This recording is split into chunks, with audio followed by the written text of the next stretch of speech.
সকল আন্দোলন ও সংগ্রামে অংশ নেয়া জাতির সাহসী সন্তানদের প্রতি আমাদের শ্রদ্ধা নিবেদন করছি।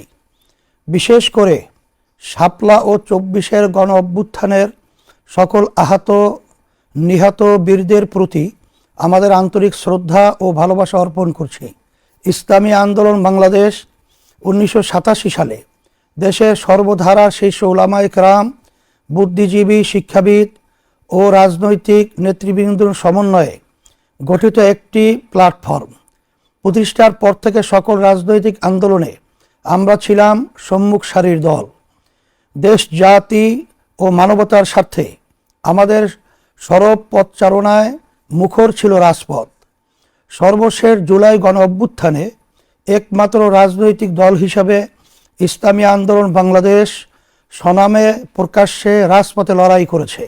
প্রতিষ্ঠাকালে আমাদের দলের নাম ছিল ইসলামী শাসনতন্ত্র আন্দোলন, কারণ সেই ১৯৮৭ সালেই আমাদের অনুধাবনে এটা ছিল যে সংবিধানে দেশ চলছে তা এই দেশের ইতিহাস, ঐতিহ্য ও বোধবিশ্বাসের সাথে সামঞ্জস্যপূর্ণ না। আজকের বাংলাদেশে সবাই একমত যে সংবিধানই প্রধানতম সমস্যা। জুলাই গণ অভ্যুত্থানের মধ্য দিয়ে আমরা সংবিধান সংস্কার সহ রাষ্ট্রের সামগ্রিক সংস্কার করার একটি সুযোগ পেয়েছি। সেই সুযোগে বাস্তবে পরিণত করার জন্য আগামী ১২ তারিখের নির্বাচন তাৎপর্যপূর্ণ। আপনার একটি ভোট মহান স্বাধীনতা ও ২৪ জুলাই এর প্রত্যাশাকে বাস্তবায়িত করতে সহায়তা করবে ইনশাআল্লাহ। প্রিয় দেশবাসী, স্বাধীনতার পরে ৫৪টি বছর অতিক্রান্ত হয়েছে। এক সাগর রক্ত উৎসর্গ করার পরেও আমরা কাঙ্ক্ষিত সাম্য, মানবিক মর্যাদা ও সামাজিক ন্যায় বিচার পাই নাই। আর্থিক সমৃদ্ধি আসে নাই, নিরাপত্তা নিশ্চিত হয় নাই, বরং দারিদ্রতা, সন্ত্রাস, রাজনৈতিক হানাহানি, অবিচার, সীমাহীন বৈষম্য, বেকারত্ব আমাদের দেশকে কুরে কুরে খেয়েছে। অতীতে যারাই দেশ পরিচালনা করেছে তাদের কেউই এই দায় এড়াতে পারবে না। এখানে ভোটার হিসাবে আমার আপনার দায়ও রয়েছে।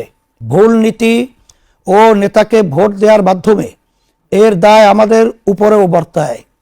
প্রিয় দেশবাসী, ভাই ও বোনেরা, আমাদের সমস্যা ছিল দুইটা। এক, রাষ্ট্র পরিচালনার নীতি হিসাবে ভুল নীতি গ্রহণ করা, এবং দুই, ভুল নেতা বাছাই করা। ভুল নীতির কারণে অনেক ভালো নেতাও দেশকে কাঙ্ক্ষিত মানে নিয়ে যেতে পারে নাই। আসন্ন ১৩বার জাতীয় সংসদ নির্বাচনে ইসলামী আন্দোলন বাংলাদেশ এই ভূখণ্ডের মানুষের হাজার বছরের চর্চিত বিশ্বাস ও জীবনাচারের নীতি ইসলামকে রাষ্ট্র পরিচালনার নীতি হিসাবে উপস্থাপন করেছে। শরিয়া কেবলই একটি আইনের নাম নয়, বরং শরিয়া হলো মানুষের বিশ্বাস, জীবনবোধ, সংস্কৃতি, অভ্যাস ও আইনের সমষ্টি। আমরা এই অঞ্চলের অধিকাংশ মানুষ বিশ্বাস হিসাবে, জীবনবোধ হিসাবে এবং সংস্কৃতিতে, অভ্যাসে ইসলামকে ধারণ করি। এখন যদি রাষ্ট্র পরিচালনার মূল নীতিতে ইসলামকে বাস্তবায়ন করতে পারি, তাহলেই বাংলাদেশ তার প্রত্যাশিত সমৃদ্ধি ও লক্ষ্য খুঁজে পাবে ইনশাআল্লাহ। রাষ্ট্র পরিচালনায় ইসলামের মৌলিক নীতিমালার মধ্যে রয়েছে আদালত, ইনসাফ, নাগরিকের স্বার্থের প্রতি সংবেদনশীলতা, দায়বদ্ধতা, সামাজিক নিরাপত্তা, আইনের শাসন এবং সকল ধর্মের মানুষের ধর্মীয় আচার পালনের অধিকার ও সমান সম্মান, মর্যাদা প্রদান করা। ইসলামী আন্দোলন বাংলাদেশ রাষ্ট্র ক্ষমতায় গেলে এই মৌলিক নীতিমালার পূর্ণ প্রতিপালন করবে। প্রিয় দেশবাসী, ইসলামী আন্দোলন বাংলাদেশ ১৩বার জাতীয় সংসদ নির্বাচনে ২৫৮ আসনে হাত পাখা প্রতীকে প্রতিদ্বন্দ্বিতা করছে। আপনারা জানেন, প্রচলিত আইন ও বন্দোবস্তের মোকাবেলায় ইসলামী আন্দোলন বাংলাদেশ এদেশের হাজার মানুষের বোধবিশ্বাসের আলোকে ইসলামের নীতিতে দেশ পরিচালনার লক্ষ্য নিয়ে নির্বাচনী প্রচারণা চালিয়ে যাচ্ছে। আপনাদের থেকে যে স্বতঃস্ফূর্ত সারা আমরা পাচ্ছি তা আমাদেরকে আপ্লুত করছে। ইনশাআল্লাহ আগামী 12 তারিখ আপনারা হাত পাখা প্রতীকে ভোট দিয়ে আমাদেরকে বিজয় করলে জনপ্রত্যাশার বাংলাদেশ নির্মাণ করব ইনশাআল্লাহ। প্রিয় দেশবাসী, ভোট অর্থ হলো আপনি কাউকে আপনার হয়ে রাষ্ট্র পরিচালনার দায়িত্ব দেয়া। ভোট অর্থ কাউকে রাষ্ট্র পরিচালনায় যোগ্যতর বলে সাক্ষ্য দেয়া। পবিত্র কোরআনে আল্লাহ তাআলা বলেন, মাইয়াশফা শাফাআতান হাসানাতান ইয়াকুল্লাহু নাসিবুম মিনহা ওয়া মাইয়াশফা শাফাআতান সাইয়্যাতান ইয়াকুল্লাহু কিফলুম মিনহা ওয়া কানাল্লাহু আলা কুল্লি শাইইন মুকিতা। যে ভালো সুপারিশ করবে তা থেকে তার জন্য একটি অংশ থাকবে, এবং যে মন্দ সুপারিশ করবে তার জন্য তা থেকে একটি অংশ থাকবে। সূরা আন-নিসা 85 নম্বর আয়াতে অর্থ খুবই স্পষ্ট। আপনি যদি ভোটের মাধ্যমে কোনো ভালো নীতি ও ব্যক্তির জন্য সুপারিশ করেন, তাহলে সেই ভালো নীতি ও ব্যক্তির কৃত ভালো কাজের নেকি আপনি পাবেন। আর যদি আপনি কোনো খারাপ নীতি ও ব্যক্তির জন্য সুপারিশ করেন, তাহলে সেই খারাপ নীতি ও ব্যক্তির করা অপরাধের পাপের ভাগ আপনার আমল নামাতেও যুক্ত হবে। কোনো দুর্নীতি, সন্ত্রাস ও টাকা পাচার না করেও কেবল ভুল জায়গায় ভোট দেওয়ার কারণে আপনার আমল নামায় দুর্নীতি ও সন্ত্রাসের পাপ যুক্ত হতে পারে। তাই ভোট প্রদান কেবল ইহকালীন বিষয় নয়, বরং একই সাথে একটি পরকালীন বিষয়ও বটে। তাই ভোট প্রদানে সতর্ক থাকতে হবে। প্রিয় দেশবাসী, ইসলামী আন্দোলন বাংলাদেশের ইশতেহার জাতির সাথে একটি প্রতিজ্ঞা। আল্লাহর রহমতে এবং আপনাদের সমর্থনে রাষ্ট্র ক্ষমতায় অধিষ্ঠিত হলে এই ইশতেহারের প্রতিটি ধারা বাস্তবায়নে ইসলামী আন্দোলন বাংলাদেশ দৃঢ় প্রতিজ্ঞ থাকবে ইনশাআল্লাহ। ইসলামী আন্দোলন বাংলাদেশের ইশতেহারের শিরোনাম রাখা হয়েছে জনপ্রত্যাশার ইশতেহার। ইশতেহারকে আমরা 3টি অধ্যায়ে উপস্থাপন করছি। রাষ্ট্র গঠনে আমাদের নীতিগত অবস্থান, রাষ্ট্র সংস্কারে আমাদের পরিকল্পনা, খাত ভিত্তিক উন্নয়ন পরিকল্পনা এবং মৌলিক ইশতেহার। শিরোনামে 30টি বিষয় তুলে ধরা হয়েছে। প্রিয় দেশবাসী, রাষ্ট্র গঠনে আমরা নীতিগত 8 দফা ঘোষণা করেছি। রাষ্ট্র পরিচালনার সকল ক্ষেত্রে ইসলামের মৌলিক নীতিমালার পরিপালন, ইসলাম প্রচলিত অর্থে ধর্ম বলতে যা বোঝায় তার চেয়েও বিস্তৃত একটি ধারণা। বিশ্বাসের সমষ্টি ও ইবাদতের সাথে ইসলাম জীবন পরিচালনার সকল ক্ষেত্রে সুনির্দিষ্ট নীতিমালা ও নির্দেশনা দেয়। বিশেষ করে মানুষের সবচেয়ে বড় যৌথ প্রকল্প রাষ্ট্র ও শাসন সংক্রান্ত বিষয়ে ইসলামের নির্ধারিত, বিস্তৃত এবং বহু শতাব্দী চর্চিত রীতি নীতি ও বিধিমালা রয়েছে, যার আলোকে 1300 বছর মানব সভ্যতা শান্তি ও সমৃদ্ধির সাথে পরিচালিত হয়েছে। ক্ষমতার চর্চা ও হস্তান্তরে গণতান্ত্রিক পদ্ধতির অনুসরণ একটি ন্যায়ভিত্তিক, নিরাপদ, সুশাসিত ও সাম্যভিত্তিক বাংলাদেশ গড়ে তোলা হবে। শাসন ও রাষ্ট্র সংক্রান্ত ইসলামের ধারণায় ক্ষমতার চর্চা হয় না, বরং দায়িত্ব পালন এর মনোভাব প্রাধান্য বিস্তার করে। নাগরিকের সাথে শাসকের সম্পর্ক ক্ষমতার সম্পর্ক নয়, বরং দায়িত্বের সম্পর্ক বিরাজ করে। এই নীতিবোধ থেকে রাষ্ট্র পরিচালনা করা হবে এবং দায়িত্ব হস্তান্তরে আগ্রহী দৃষ্টিভঙ্গি পালন করা হবে। সকল ধর্ম ও ক্ষুদ্র নৃগোষ্ঠীর অধিকার সম্মান রক্ষায় প্রতিশ্রুতি ইসলামী আন্দোলন বাংলাদেশ। দেশ, ধর্ম বা জাতি বিবেচনায় কাউকে সংখ্যালঘু বা সংখ্যাগুরু বিবেচনা করবে না। সকলের ধর্মীয় বিশ্বাস রক্ষা ও পালনের নিরাপদ ও উৎসব মুখর পরিবেশ নিশ্চিত করতে আমরা প্রতিজ্ঞাবদ্ধ। ক্ষুদ্র নৃগোষ্ঠীর ভাষা ও সংস্কৃতির প্রতি এক ধরনের হুমকি থাকায় তা রক্ষায় বিশেষ কর্মপরিকল্পনা নেওয়া হবে। পারস্পরিক সম্মান ও সহযোগিতামূলক বৈদেশিক সম্পর্ক ইসলাম প্রতিবেশীর সাথে আস্থার ও কল্যাণকামিতার সম্পর্ক গড়ার নির্দেশ দেয়। প্রতিবেশীর প্রতি শত্রুতামূলক আচরণ থেকে নিষেধ করে। ফলে ইসলামী আন্দোলন বাংলাদেশ ঘোষণা করছে যে বাংলাদেশ তার সকল প্রতিবেশী ও ও বিশ্বের অপরাপর রাষ্ট্রের সাথে পারস্পরিক সম্মান ও সহযোগিতার সম্পর্ক গড়ে তুলবে। মুসলিম উম্মাহের সমৃদ্ধি ও নিরাপত্তা নিশ্চিত করতে প্রয়োজনীয় পদক্ষেপ নেওয়া হবে। রাষ্ট্র পরিচালনায় সুশাসন, স্বচ্ছতা ও জবাবদিহিতা প্রতিষ্ঠা করা হবে। দক্ষ নিরপেক্ষ প্রশাসন গড়ে তোলা হবে এবং রাষ্ট্রীয় প্রতিষ্ঠানসমূহকে পেশাদারিত্ব, নৈতিকতা ও দায়িত্বশীলতার সঙ্গে কাজ করতে অনুপ্রাণিত করা হবে। সংবিধানে নির্ধারিত ন্যায়পাল প্রতিষ্ঠান অবিলম্বে কার্যকর করা হবে এবং তাকে প্রকৃত অর্থে স্বাধীন ও ক্ষমতাবান করা হবে। সংসদ সদস্য ও জনপ্রতিনিধিদের সম্পদের হিসাব দায়িত্ব গ্রহণের শুরুতেই এবং পরবর্তী সময়ে নিয়মিতভাবে প্রকাশ করা হবে।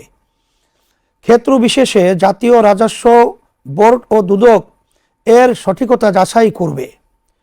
বৈষম্য বিরোধিতা ও ন্যায্যতা, রাষ্ট্রচিন্তা, আইন প্রণয়ন ও নীতি নির্ধারণের প্রতিটি স্তরে পিছিয়ে পড়া ও বঞ্চিত জনগোষ্ঠীর বাস্তব অভিজ্ঞতা ও প্রয়োজন প্রতিফলিত করা হবে। বৈষম্যকে একটি কাঠামোগত সমস্যা হিসাবে চিহ্নিত করে তার আইনগত, প্রাতিষ্ঠানিক ও সামাজিক প্রতিকার নিশ্চিত করা হবে।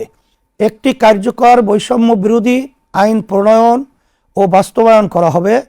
জাতীয় মানবাধিকার কমিশনকে স্বাধীন, সক্ষম ও জবাবদিহিমূলক প্রতিষ্ঠান হিসাবে গড়ে তোলা হবে। তৃতীয় লিঙ্গ, হিজড়া জনগোষ্ঠীর রাজনৈতিক অংশগ্রহণ সহ সকল ক্ষেত্রে বৈষম্যহীন অভিগম্যতা নিশ্চিত করা হবে। শরিয়া মোতাবেক নারীদের সম্পত্তির উত্তরাধিকার নিশ্চিত করতে আইনগত ও সামাজিক বাস্তবায়ন জোরদার করা হবে। দুর্নীতির মূলোৎপাটন, বাংলাদেশের প্রধান সমস্যা হল দুর্নীতি। ইসলামী আন্দোলন নৈতিক, আইনি ও প্রাতিষ্ঠানিক বহুমাত্রিক কৌশলে ও কর্মপন্থায় দুর্নীতিকে ক্রমান্বয়ে শূন্যের কোঠায় নামিয়ে আনবে ইনশাআল্লাহ। রাজনৈতিক ও প্রাতিষ্ঠানিক দুর্নীতি প্রতিরোধ করা হবে। আর্থিক খাতে স্বচ্ছতা জোরদার করা হবে এবং বাজার ও সেবা খাতে সিন্ডিকেট নিয়ন্ত্রণ করা হবে। রাজনৈতিক নেতৃত্ব ও প্রভাবশালী ব্যক্তিদের দুর্নীতির ক্ষেত্রে দৃষ্টান্তমূলক ও প্রকাশ্য শাস্তি নিশ্চিত করা হবে, যাতে আইনের ঊর্ধ্বে কেউ না থাকে। নারীর মর্যাদা অধিকার প্রতিষ্ঠা, ইসলামী আন্দোলন বাংলাদেশ নারীর প্রতি দায়বোধ করে এবং নারীর বিদ্যমান পরিস্থিতি যে সমস্যাজনক তাও স্বীকার করে। সেজন্য নারীর মর্যাদা ও অধিকার প্রতিষ্ঠায় এই ভূমির হাজারো বছরের বোধবিশ্বাস ও ঐতিহ্যের আলোকে করণীয় সকল পদক্ষেপ গ্রহণ করবে। আমরা দৃঢ়তার সাথে বলতে চাই যে নারীর কর্মসংস্থান, অধিকার, মর্যাদা ও স্বাধীনতার জন্য ইসলামী সবচেয়ে কার্যকর নীতি। আমাদের ইশতিহারের পরতে পরতে তার প্রতিফলন দেখা যাবে ইনশাআল্লাহ। প্রিয় দেশবাসী, ভাই ও বোনেরা, রাষ্ট্র গঠনে ইসলামী আন্দোলন বাংলাদেশ 6 দফা ঘোষণা করছে। 1. মহান মুক্তিযুদ্ধ ও জুলাই গণ অভ্যুত্থানের প্রতি দায়বদ্ধতা। মহান মুক্তিযুদ্ধ ও জুলাই গণ অভ্যুত্থানের প্রত্যাশা পুরো মাত্রায় বাস্তবায়ন করা হবে। 2. পিআর পদ্ধতিতে জাতীয় নির্বাচন। বাংলাদেশের বিদ্যমান রাজনৈতিক সংস্কৃতি সুস্থ করতে এবং রাজনৈতিক অস্থিরতা দূর করতে ইসলামী আন্দোলন বাংলাদেশ মনে করে পিআর পদ্ধতি একটি কার্যকর সমাধান। সেজন্য আমরা ক্ষমতায় গেলে পিআর পদ্ধতি প্রবর্তন করব। 3. ক্ষমতার ভারসাম্য নিশ্চিত করা। বিগত 17 বছরের জুলুমশাহী দেশের বিদ্যমান সংবিধান মেনেই স্বৈরাচারী হয়ে উঠেছিল। আমাদের সংবিধানে এবং রাজনৈতিক সংস্কৃতিতে সেই সুযোগ করে দেওয়া আছে। রাষ্ট্র ও রাজনীতিতে ক্ষমতার ভারসাম্য নষ্ট করে একক ব্যক্তিকে অতিমাত্রায় ক্ষমতায়িত করা আছে। আমরা ক্ষমতার ভারসাম্য নিশ্চিত করব। 4. সেবাভিত্তিক দক্ষ ও সৎ জনপ্রশাসন গড়ে তোলা। বাংলাদেশ ঔপনিবেশিক শাসন থেকে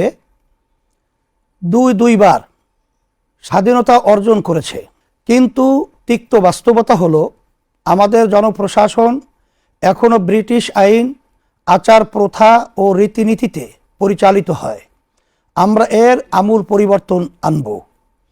জনসেবামুখী দক্ষতা ও জবাবদিহিতামূলক জনপ্রশাসন গড়ে তুলব। সরকারি ব্যয়ের অগ্রাধিকার নির্ধারণ ও ব্যয়ের দক্ষতা ও উৎকর্ষতা বৃদ্ধির লক্ষ্যে পাবলিক এক্সপেন্ডিচার রিভিউ কমিশন গঠন করা হবে। 5. রাজস্ব পরিধির সম্প্রসারণ। রাজস্ব আয় জিডিপির হারের উল্লেখযোগ্য বৃদ্ধি করে আগামী 5 বছরে এ হার দক্ষিণ এশিয়ার গড় হারের সমপর্যায়ে 14 থেকে 15% উন্নীত করা হবে।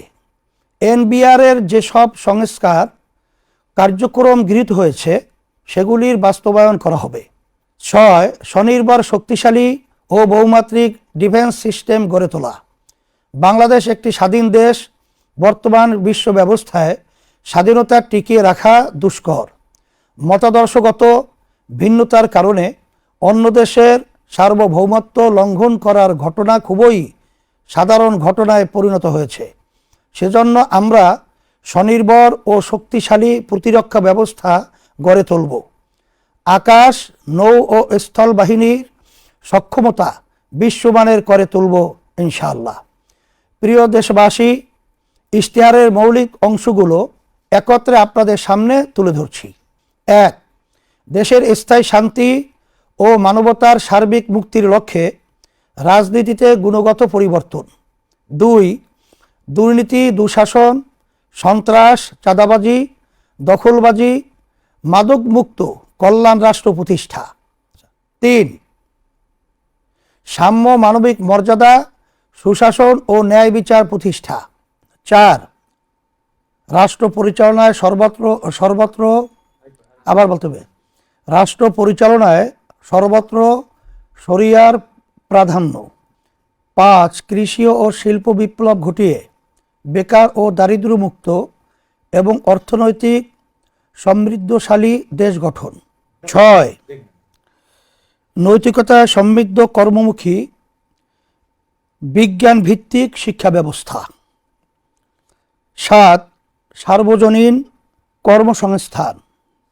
8. পর্যায়ক্রমিক রাষ্ট্র সংস্কার। 9. মহান মুক্তিযুদ্ধ ও জুলাই গণঅভ্যুত্থানের প্রত্যাশার প্রতি দায়বদ্ধতা। 10. আর্থিক, সামরিক ও কূটনৈতিক সক্ষমতা বৃদ্ধি। 11. নারী, শ্রমিক ও প্রান্তিক জনগোষ্ঠীর অধিকার সহ সকল জনগোষ্ঠীর মৌলিক মানবাধিকারের সুরক্ষা। 12. রাষ্ট্র, সমাজ ও অর্থনীতিতে বৈষম্য বিলোপ। 13. সকলের জন্য সাশ্রয়ী ও উন্নত স্বাস্থ্য ব্যবস্থা। 14. পরিবেশ দূষণ রোধ, দুর্যোগ ব্যবস্থাপনা ও জলবায়ু অভিঘাত ব্যবস্থাপনায় গুরুত্ব। 15. ধর্মীয় স্বাধীনতা, নিরাপত্তা ও পারস্পরিক সহাবস্থান। 16. দুর্নীতি, সন্ত্রাস দমন নয়, নির্মূলকরণ কর্মসূচি ও গ্রহণ। 17. শুধু আইনের শাসন নয়, ন্যায়ের শাসন প্রতিষ্ঠা। 18. পিআর পদ্ধতি বাস্তবায়ন। 19. মানুষের সার্বিক কল্যাণ প্রতিষ্ঠায় ধর্ম ও রাজনীতির সমন্বয়। 20. দুর্নীতি, সন্ত্রাস, খুন ও অনৈতিক পেশার সাথে জড়িতদের রাজনীতিতে নিষিদ্ধকরণ। 21.